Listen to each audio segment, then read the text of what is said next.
दोस्तों, नहीं पड़े इन आलतुओं फालतुओं के चक्कर में, कोई नहीं है सरो सर के टक्कर में। हेलो दोस्तों, मैं सरोज कुमार, रांची झारखंड से।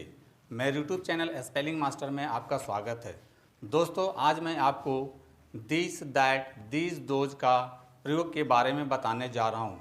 दोस्तों, मैं पहले ही आपको सब्जेक्ट, ऑब्जेक्ट और वर्ब में यूज होने वाले शब्दों का मीनिंग बता चुका हूँ। दोस्तों, मैंने बहुत सारे टीचर्स को यह बताते हुए सुना है कि नज़दीक की चीज़ों के लिए दिस का प्रयोग करते हैं और दूर के चीज़ों के लिए दैट का प्रयोग करते हैं। दोस्तों, नहीं पड़े इन आलतुओं फालतुओं के चक्कर में, कोई नहीं है सरो सर के टक्कर में। दोस्तों, ज्ञान वही जो काम आए और सही इंग्लिश का ज्ञान सिर्फ आपको इंग्लिश मास्टर में मिलेगा। दोस्तों, जब हम जन्म लेते हैं तो एक भाषा के साथ जन्म लेते हैं। तो दोस्तों, आपको सिर्फ इतना याद रखना है कि यह का इंग्लिश दिस होता है और वह का इंग्लिश दैट होता है। तो दोस्तों, सबसे पहले हम दिस का प्रयोग सीखेंगे। दोस्तों, यह एक गाय है, यह दूध है, यह चाय है, यह राम है, यह सीता है। तो दोस्तों, सबसे पहले हम पहला वाक्य यह एक गाय है का इंग्लिश बनाएंगे। तो सबसे पहले इसमें यह है का इंग्लिश लिखेंगे दिस इज। क्या है? एक गाय है, तो लास्ट में एक और लिखेंगे। इस प्रकार से यह एक गाय है का इंग्लिश होगा दिस इज ए काउ। इसी प्रकार यह दूध है, सबसे पहले यह है का इंग्लिश दिस इज क्या है? दूध है, तो मिल्क जोड़ देते हैं। तो यह दूध है का इंग्लिश होगा दिस इज मिल्क। यह चाय है, दिस इज टी। यह राम है, दिस इज राम। यह सीता है, दिस इज सीता। तो दोस्तों, आपको भी दिस का प्रयोग वाक्यों में इसी प्रकार से करना चाहिए। दोस्तों, यहाँ ध्यान देने वाली बात यह है कि दिस और दैट का प्रयोग सिंगुलर नंबर के लिए किया जाता है और दीज और दोज का प्रयोग प्लूरल नंबर के लिए किया जाता है। तो दोस्तों, अब हम लोग दैट का प्रयोग सीखते हैं। वह एक गाय है। तो दोस्तों, यहाँ सबसे पहले वह है का इंग्लिश दैट इज होगा। क्या है? एक गाय, तो एक और लिखेंगे। इस प्रकार से वह एक गाय है का अंग्रेजी हो गया दैट इज ए काउ। इसी प्रकार से वह दूध है, तो वह है का इंग्लिश दैट इज होगा और दूध का इंग्लिश मिल्क होता है। तो इस प्रकार से वह दूध है का इंग्लिश होगा दैट इज मिल्क। वह चाय है, दैट इज टी। वह राम है, दैट इज राम। वह सीता है, दैट इज सीता।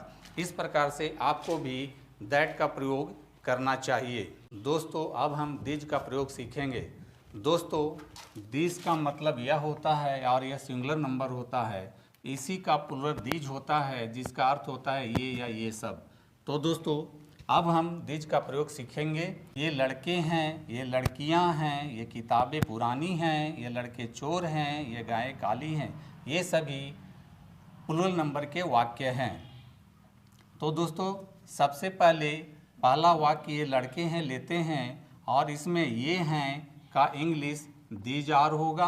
और क्या है? लड़के, तो लड़की का इंग्लिश बॉयज होता है। तो इस प्रकार से ये लड़के हैं का इंग्लिश होगा दीज आर बॉयज। ये लड़कियां हैं, तो दीज आर गर्ल्स। ये किताबें पुरानी हैं, दीज बुक्स आर ओल्ड।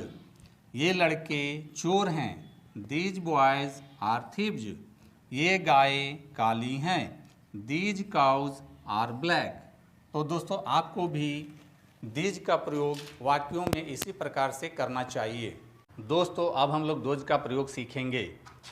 दोस्तों, यहाँ ध्यान देने वाली बात यह है कि दैट का हिंदी वह होता है और यह सिंगुलर नंबर में प्रयोग किया जाता है। दोस्तों, दैट का प्लूरल नंबर दोज होता है और इसका हिंदी वे या वे सब होता है। तो दोस्तों, चलिए दोज का प्रयोग सीखते हैं। वे लड़के हैं, वे लड़कियां हैं, वे किताबें पुरानी हैं, वे लड़के चोर हैं, वे गायें काली हैं। ये सभी प्लूरल नंबर के वाक्य हैं। तो दोस्तों, सबसे पहले हम पहला वाक्य वे लड़के हैं लेते हैं और वे हैं का इंग्लिश होता है दोज आर और लड़के का इंग्लिश बॉयज होता है। इस प्रकार से वे लड़के हैं का इंग्लिश होगा दोज आर बॉयज। वे लड़कियां हैं, दोज आर गर्ल्स। वे किताबें पुरानी हैं, दोज बुक्स आर ओल्ड। वे लड़के चोर हैं, दोज बॉयज आर थीव्स। वे गायें काली हैं, दोज काउज आर ब्लैक। तो दोस्तों आप लोगों को भी दोज का प्रयोग वाक्यों में इसी प्रकार से करना चाहिए। दोस्तों मैं एक बात बार बार कहता हूँ कि यदि आपको अपनी भाषा का ज्ञान अच्छा है तो आप दूसरी भाषा भी अच्छे से सीख पाएंगे। यहाँ ध्यान देने वाली बात यह है कि है का इंग्लिश इज होता है और हैं का इंग्लिश आर होता है। तो दोस्तों अगर आपको है और हैं में फ़र्क आप समझते हैं तो आपका इंग्लिश भी सही होगा। इसीलिए मैं दोस्तों कहता हूँ कि अगर आपको अपनी भाषा आता है तो सिर्फ आपको उस शब्द का अंग्रेजी याद कर लेना है। जैसे यह है तो दिस, वह है तो दैट, ये या ये सब है तो दीज, वे या वे सब है तो दोज का प्रयोग करते हैं। और है के लिए इज, हैं के लिए आर, था के लिए वाज, थे के लिए वेयर का प्रयोग करना आप जान जाएंगे। तो दोस्तों मेरी टीचिंग पसंद आती है तो मेरे वीडियो को लाइक, कमेंट और शेयर करें तथा मेरे चैनल को फॉलो और सब्सक्राइब जरूर करें। Thank you.